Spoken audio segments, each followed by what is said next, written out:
Popular ഫ്രണ്ടിന്റെ രാഷ്ട്രീയകാര്യ സംഘടനയായ SDP-യുടെ ഒരു നേതാവ് പറയുന്നത് 15 വയസ്സുള്ള കുട്ടികൾക്ക് എന്ത് മതബോധം ഉണ്ടാവാനാണ്, അവർക്ക് എന്ത് മതനിന്ദ ഉണ്ടാവാനാണ്? അവർ പത്രം വായിക്കാറുണ്ടോ? അവരുടെ മനസ്സിൽ അങ്ങനെ വർഗീയതയൊന്നുമില്ല. പിഞ്ചു കുട്ടികളല്ലേ. ആരാണ് പറയുന്നത്? 7 വയസ്സുള്ള കുട്ടിയെ 4ാം ക്ലാസ്സിൽ പഠിക്കുന്നവനെ കൂട്ടുകാരനെ എങ്ങനെ മതം മാറ്റാമെന്ന് പഠിപ്പിച്ചു കൊടുത്ത ആൾക്കാരെ പൊക്കിക്കൊണ്ട് നടക്കുകയും ന്യായീകരിക്കുകയും ചെയ്യുന്ന ആളുകളാണ് ചോദിക്കുന്നത് 15ഉം 16ഉം വയസ്സുള്ളവന്റെ അവിലും മലരും കുന്തുരുക്കവും കരുതി വെച്ചോളാൻ ആരാണ് അങ്ങനെ ഒരു മുദ്രാവാക്യം വിളിച്ചത്? ആ ആളുകളാണ് പറയുന്നത് 15ഉം 16ഉം വയസ്സുള്ളവരെ മതത്തിന്റെ പേരിലല്ല ഇത് ചെയ്തത്. കാരണം ഇവരിപ്പോഴും ആ കുട്ടികളുടെ പ്രവർത്തികളെ ന്യായീകരിക്കുകയാണ്. അല്ലാതെ ഇത് ചെയ്തത് തെറ്റാണെന്നും ഇനി ആ കുട്ടികളെ ഞങ്ങൾ നിയന്ത്രിക്കുമെന്നും അവരുടെ ഭാഗത്ത് നിന്ന് ഇനി അങ്ങനെ ഒരു ഇതുണ്ടാകില്ല എന്ന് ഞങ്ങൾ ഉറപ്പ് തരുന്നുവെന്നും ഒരു മതമേലധ്യക്ഷൻ പോലും ആ സർവകക്ഷി യോഗം എന്ന് പറഞ്ഞ് നടത്തിയ തരികിട പരിപാടിയിൽ അവരാരും പറഞ്ഞില്ല. അവരുടെ ഭാഗത്തു നിന്ന് ഇപ്പോഴും അവർ പറയുന്നത് പിള്ളേരുടെ കളിയാണ്, പിള്ളേരുടെ സ്വഭാവത്തിന്റെയാണ്, ഇന്നത്തെ കാലഘട്ടത്തിന്റെയാണെന്ന് പറഞ്ഞ് അവർ ന്യായീകരിക്കാനാണ് ശ്രമിക്കുന്നത്. അതിനിടയിൽ മറ്റൊന്നുകൂടി അവിടുത്തെ പോപ്പുലർ ഫ്രണ്ടുകാരൻ പറഞ്ഞു വെക്കുന്നുണ്ട്. അതൊരു 47ാമത്തെ മിനിറ്റിൽ അത് നിങ്ങൾക്കത് കാണാൻ സാധിക്കും. ദേവാലയങ്ങളൊക്കെ എല്ലാവരും എല്ലാ സ്ഥലത്തും കയറി പോകട്ടെ, അവിടെ നമ്മളിങ്ങനെ മതത്തിന്റെ പേരിൽ കുട്ടികളെ വേർതിരിക്കരുത്, അവർ എല്ലാ മതങ്ങളുടെയും ആരാധനാലയത്തിൽ കയറട്ടെ എന്നാണ് അദ്ദേഹം പറയുന്നത്. അദ്ദേഹത്തിന്റെ ഉദ്ദേശം അവിടെ ഇനിയും തുടർന്നും ഇതുപോലുള്ള യുവാക്കൾ അവിടെ കടന്നു കയറണം, അവിടെ ആരാധനയ്ക്കും കുർബാനയ്ക്കും വരുന്ന പെൺപിള്ളാരെ കമന്റ് അടിക്കണം, അവരെ വേണമെന്നുണ്ടെങ്കിൽ വളച്ച് കാറിൽ കയറ്റിക്കൊണ്ടു പോകണം. ഇപ്പൊ ഇതേ സംഭവം ഇതേപോലെ ഇദ്ദേഹം പറയുന്ന രീതിയിൽ ഒരു മുസ്ലിം ആരാധനാലയത്തിനകത്ത് കടന്നു കയറിയിട്ട് ഒരു അവിടുത്തെ ഒരു ബാങ്ക് വിളിക്കുന്ന മുക്രിക്ക് നേരെയാണ് ഇതേപോലെ ഒരു പ്രവൃത്തി ഒരു ഹൈന്ദവ കുട്ടിയോ ഒരു ക്രിസ്ത്യാൻ കുട്ടിയോ കാണിച്ചിരുന്നെങ്കിൽ ഇന്നലെ കേരളത്തിന്റെ അവസ്ഥ എന്താകുമായിരുന്നു? ഒന്ന് ആലോചിച്ചു നോക്കും. അപ്പോൾ അവർക്ക് വീണ്ടും ഇത്തരം കാര്യങ്ങൾ നടത്തണം. അതിനുവേണ്ടിയുള്ള തഖിയ, വിശുദ്ധ കളവ് ഉപയോഗിച്ചുകൊണ്ട് അവർ അവരുടെ കുട്ടികളെ ന്യായീകരിക്കുകയാണ്. ഇത് മനസ്സിലാക്കേണ്ടത് ഇത് ഇന്നും ഇന്നലെ തുടങ്ങിയ വിഷയമൊന്നുമല്ല. അരുവിത്തുറ എന്ന് പറയുന്ന പേരിനോട് പോലും ഇവർക്ക് അസഹ്യതയാണ്.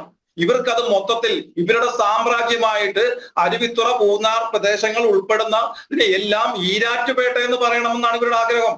ഈ അരുവിത്തുറ എന്ന് പറയുന്ന ബോർഡ് വെച്ച് വന്ന പ്രൈവറ്റ് ബസ്സിന് നേരെ കല്ലെറിഞ്ഞ ആളുകളാണ് ഇവർ.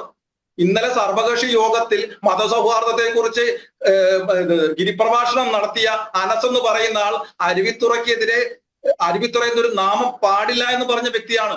അവിടുത്തെ PWD സ്ഥാപിച്ച തലനാമ ബോർഡുകളിൽ താറും കരിയോയിലും കൊണ്ടൊഴിച്ച് അരുവിത്തുറ എന്ന് പറഞ്ഞതിനെ മായ്ച്ച ആളുകളാണ്. അത്രയും പേരിനോട് പോലും അസഹിഷ്ണുത പുലർത്തി മൊത്തത്തിൽ തങ്ങളുടെ സാമ്രാജ്യമാക്കി മാറ്റണം എന്ന് കരുതുന്ന ഒരു ആളുകളാണ്.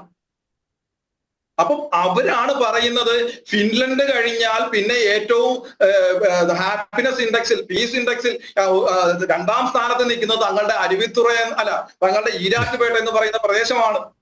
ഇതിനെ മോശമാക്കി മാറ്റിയത് അന്യമതസ്ഥരാണ്, സംഘികളാണ്, ക്രിസംഘികളാണ്, അന്യതലത്തുള്ളവരാണ്. ഇവിടെ ഒരു പ്രശ്നവുമില്ല. പിന്നെ നമുക്കറിയാമല്ലോ, ഈരാറ്റുപേട്ട അറിയാത്ത ആൾക്കാരാണല്ലോ ഈ കേരളത്തിലുള്ളത്. ഒരു ഉളുപ്പുമില്ലാതെയാണ് പറയുന്നത് ഈരാറ്റുപേട്ടയുടെ ചരിത്രം പഠിക്കണമെന്ന്. ഒരു മൗലവി പ്രസംഗിച്ചത് അതിനകത്ത് ഇപ്പോഴും കൊണ്ട് നിങ്ങൾക്ക് കാണാം. ഈരാറ്റുപേട്ടയുടെ ചരിത്രം ഇത് ചെയ്യണം. അപ്പം ഇതൊന്നും ഇന്നും ഇന്നലെയും തുടങ്ങിയതൊന്നുമല്ല. വളരെ കാലങ്ങളായിട്ട് ഈ പള്ളിയുടെ കോമ്പൗണ്ടിൽ കയറിക്കൊണ്ട് പലതരം പ്രശ്നങ്ങൾ അവിടെ ഉണ്ടാക്കുന്നുണ്ട്. അത് ഈ ഗുരുമൂർത്തി നേരത്തെ ചൂണ്ടിക്കാണിച്ചതുപോലെ തെറ്റിനെ തെറ്റെന്നും മതത്തെ കൃത്യമായിട്ട് അഡ്രസ് ചെയ്ത് പറയാത്തതിന്റെയും പ്രവർത്തിക്കാത്തതിന്റെയും നിലപാടെടുക്കാത്തതിന്റെയും കുഴപ്പം മാത്രമാണ്. ഇനിയെങ്കിലും അത് മനസ്സിലാക്കിക്കൊണ്ട് പ്രവർത്തിച്ചില്ല എങ്കിൽ അവിടെ മുഴങ്ങിയ കൂട്ടമണി എന്ന് പറയുന്നത് കേരളത്തിലെ ക്രൈസ്തവന്റെ മരണമണിയാണ്. അത് എഴുതി വെച്ചുകൊള്ളൂ. ഇപ്പോഴും ഇവിടെ മധ്യപ്രദേശിൽ കാവിക്കൊടി കെട്ടിയെന്ന് പറഞ്ഞ് സഭയുടെ ഒരു ഔദ്യോഗിക യുവജന സംഘടന തൃശ്ശൂരിൽ പ്രധാനപ്പെട്ട ഒരു ഇത് സംഭവിച്ചു, ഒരു മാർച്ചും പ്രതിഷേധമൊക്കെ സംഘടിപ്പിച്ചു. ഇപ്പോഴും അനങ്ങിയിട്ടില്ല. സ്വന്തം മൂക്കിന് താഴെ സ്വന്തം കൂട്ടത്തിൽപ്പെട്ട ഒരു വൈദികനെ ഇടിച്ച് ഹോസ്പിറ്റലാക്കി ഇട്ടിരിക്കുക, അനങ്ങിയിട്ടില്ല. അപ്പം രാഷ്ട്രീയത്തിനും ഒക്കെ വേണ്ടിയിട്ട് എടുക്കുന്ന ഈ നിലപാട് കൊണ്ട് ഇവിടെ സംഭവിക്കാൻ പോകുന്നത് നേരത്തെ പറഞ്ഞതുപോലെ മുഴങ്ങിയ മണി കേരളത്തിലെ ക്രൈസ്തവന്റെ മരണമണിയാണ്.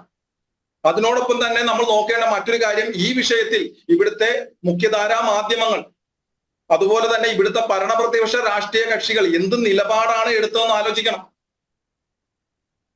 ഗത്യന്തരമില്ലാതെ അവർ കാണിച്ചത് തെറ്റെന്ന് പറയുന്നതല്ലാതെ യഥാർത്ഥ കാര്യങ്ങളെ കുറിച്ച് ഒന്നും പറയാൻ അവർ ഇതുവരെ തയ്യാറായിട്ടില്ല. പാലാ പിതാവ് നർക്കോട്ടിക് ജിഹാദിനെ ചൂണ്ടിക്കാട്ടിയപ്പോൾ അദ്ദേഹത്തെ കൊണ്ട് മാപ്പ് പറയിക്കാൻ കേരളം അങ്ങോളം ഇങ്ങോളം ഓടി നടന്ന ആളാണ് വി ഡി സതീശൻ. ഇതുവരെ ശബ്ദിച്ചിട്ടുണ്ടോ ഈ വിഷയത്തെക്കുറിച്ച്? അതെ, ശബ്ദിച്ചിട്ടില്ല. ഏത് വിഷയത്തിലും കയറി അഭിപ്രായം പറയുന്ന ആളുകളാണ്. വടക്കോട്ട് നോക്കിയിരിക്കുകയാണ് ഫാസിസം വരുന്നുണ്ടോ എന്ന്. അത് ഇടയ്ക്കിടെ ചൂണ്ടിക്കാണിച്ചുകൊണ്ട് ക്രിസ്ത്യാനികളെ വിഡ്ഢികളാക്കാൻ മുന്നിൽ നിൽക്കുന്നവരാണ്. പേരിന് തെറിയേക്കുന്നുവെന്നുകൊണ്ട് പറഞ്ഞുകൊണ്ട് ജോസ് കെ മാണി മാത്രം ഫേസ്ബുക്കിൽ ഒരു കുറിപ്പ് ഇടുകയുണ്ടായി. അതേ ജോസ് കെ മാണിയുടെ നേതാവാണ് ഈ സർവകക്ഷി യോഗത്തിൽ നിന്ന് സംസാരിച്ച വ്യക്തി പറഞ്ഞത് അത് മുസ്ലിം കുട്ടികൾ മാത്രമല്ല, ക്രിസ്ത്യൻ കുട്ടികളുണ്ട്, ഹിന്ദു കുട്ടികളുണ്ടെന്ന്. അതായത് കസ്റ്റഡിയിലെടുത്ത 27 പേരിൽ 10 പേർ പ്രായപൂർത്തിയാകാത്തവരും 17 പേർ പ്രായപൂർത്തിയായവരുമാണ്. അതിൽ ഒരാൾ പോലും അന്യമതസ്ഥരില്ല, എല്ലാം മുസ്ലിം കുട്ടികളാണ്. എന്നിട്ടും അവരെ ആരെയും ചോദ്യം ചെയ്തിട്ടില്ല. അവരെയൊക്കെ കോടതിയിൽ ഹാജരാക്കി റിമാൻഡ് ചെയ്തിരിക്കുകയാണ്. കസ്റ്റഡിയിൽ വാങ്ങി ചോദ്യം ചെയ്യാൻ തുടങ്ങിയിട്ടില്ല. അതിനു മുമ്പ് തന്നെ ഇദ്ദേഹത്തിന് റിപ്പോർട്ട് കിട്ടിക്കഴിഞ്ഞു. അതിൽ 17 പേർ മുസ്ലിം കുട്ടികളും 11 ക്രിസ്ത്യൻ കുട്ടികളും 9 ഹിന്ദുക്കളുമാണ്. അപ്പോൾ ഇതിനെ അവർ വഴിതിരിച്ചു വിടാൻ വേണ്ടി ശ്രമിക്കുകയാണ്. അതിൽ അത്ഭുതമൊന്നുമില്ല. കഴിഞ്ഞ ഏതാനും നാളുകൾക്ക് മുമ്പാണ് ഇവർ NIA കേന്ദ്രമല്ല വേണ്ടത്, ഞങ്ങൾക്ക് വേണ്ടത് മിനി സിവിൽ സ്റ്റേഷൻ ആണെന്ന് പറഞ്ഞ് UDF-ന്റെ നേതൃത്വത്തിൽ അവിടെ സത്യാഗ്രഹം നടത്തിയുണ്ടായി. ആ ആളുകളിൽ നിന്ന് നാം വേറെന്തെങ്കിലും പ്രതീക്ഷിക്കേണ്ട ആവശ്യമുണ്ടോ? ഈരാറ്റുപേട്ടയെ കുറിച്ച് അറിയാത്ത ഏത് രാഷ്ട്രീയക്കാരനാണ് ഇവിടെയുള്ളത്? ഏത് പാരീസിലെ ബോംബാക്രമണം നടന്നിട്ട് പോലും ഈരാറ്റുപേട്ടയിൽ അന്വേഷണം ഉണ്ടായി അല്ലെ? ഏതൊക്കെ രാജ്യത്ത് നടന്ന ഏതൊക്കെ ക്രൈമിന്റെ പേരുകൾ അവിടെ ഉണ്ട്? ആ സ്ഥാനത്ത് എന്തുകൊണ്ടാണ് രാജ്യത്തെ ഏറ്റവും വലിയ അന്വേഷണ ഏജൻസി അവിടെ ഒരു സ്ഥിരം കേന്ദ്രം സ്ഥാപിക്കാൻ തീരുമാനം എടുത്തിരിക്കുന്നതെന്ന് അറിയാത്ത ആളുകളല്ല. അപ്പോ ആർക്ക് വേണ്ടിയിട്ടാണ് ഇവർ ധർണ നടത്തിയത്? അവിടെ NIA കേന്ദ്രമല്ല സ്ഥാപിക്കേണ്ടത്, മിനി സിവിൽ സ്റ്റേഷൻ ആണ്. മിനി സിവിൽ സ്റ്റേഷൻ സ്ഥാപിക്കാത്തത് കൊണ്ട് ഇവരുടെ ആരുടെയും കാര്യങ്ങളൊന്നും ഇപ്പൊ നടക്കുന്നില്ലേ? അപ്പൊ അതിന്റെ പിന്നിലുള്ള ഉദ്ദേശം അതല്ല, അവിടെ NIA സാന്നിധ്യം ഉണ്ടാവാൻ പാടില്ല. ഇപ്പൊ PC ജോർജ് സാർ നേരത്തെ സൂചിപ്പിച്ചതുപോലെ ക്യാമറ കൊണ്ട് വെച്ചിരിക്കുന്നത് അരുവിത്തുറ പള്ളിയുടെ മുന്നിലാണ്, AI ക്യാമറ. കാരണം എങ്ങനെയെങ്കിലും ഇതിനകത്ത് പിടിക്കപ്പെട്ടു പോയാൽ, ആ ക്യാമറയിൽ പതിഞ്ഞു പോയാൽ ഇത് അനലൈസ് ചെയ്ത് അയക്കാനിരിക്കുന്നത് കെൽട്രോണിന്റെ ഉദ്യോഗസ്ഥരാണല്ലോ. അവർക്ക് ഈരാറ്റുപേട്ടയുമായിട്ട് പല ഈ പറയുന്ന മത ഭീകരരുമായിട്ടോ മതമൗലികവാദികളുമായിട്ടോ ബന്ധമില്ലല്ലോ. അവർ എഴുതി വിടും, അവർ റിപ്പോർട്ട് ചെയ്യും. അപ്പോൾ ഇവർക്ക് നടപടിയെടുക്കാതിരിക്കാൻ പറ്റില്ലല്ലോ. അതുകൊണ്ടാണ് പ്രധാനപ്പെട്ട സ്ഥലത്ത് നിന്ന് അത് മാറ്റി പള്ളിയുടെ മുന്നിലേക്ക് സ്ഥാപിച്ചിരിക്കുന്നത്.